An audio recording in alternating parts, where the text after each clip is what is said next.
দীর্ঘদিন পলাতক বলে প্রচারিত সাবেক স্পিকার ডক্টর শিরীন শারমিন চৌধুরীকে আটক করেছে ঢাকা মহানগর গোয়েন্দা পুলিশ। একটি মামলায় তাকে গ্রেফতার দেখানো হবে বলে জানিয়েছে ডিএমপি। এদিকে ঢাকা মেট্রোপলিটন পুলিশের উপপুলিশ কমিশনার এন নাসিরুদ্দিন জানিয়েছেন, বনানী ও উত্তরা সহ মোট ৬টি মামলা রয়েছে শিরীন শারমিনের বিরুদ্ধে। এখন চলছে জিজ্ঞাসাবাদ। রাজধানীর ধানমন্ডিতে নিজ বাসা থেকে সোমবার রাতে তাকে আটক করা হয়। ডিবিতে জিজ্ঞাসাবাদ করা হচ্ছে শিরীন শারমিন চৌধুরীকে। দুপুরে তোলা হবে আদালতে। ২০১৩ সালের ৩০ এপ্রিল স্পিকার নির্বাচিত করা হয় শিরীন শারমিন চৌধুরীকে। এরপর থেকে টানা এই দায়িত্বে ছিলেন তিনি।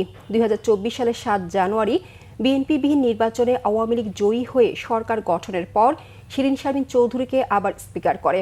রংপুর ৬ আসন থেকে নির্বাচিত হয়ে সংসদ সদস্য হন তিনি। তবে ২৪-এর গণ আন্দোলনে শেখ হাসিনা সরকারের পতনের পর থেকে তার দেখা মিলছিল না। এক পর্যায়ে আত্মগোপন থেকে পদত্যাগপত্র পাঠালেও মিলছিল না তার খোঁজ।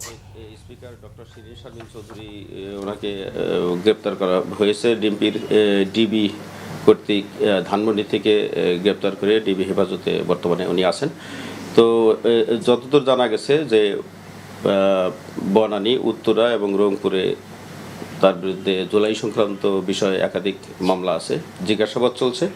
জিজ্ঞাসাবাদ শেষে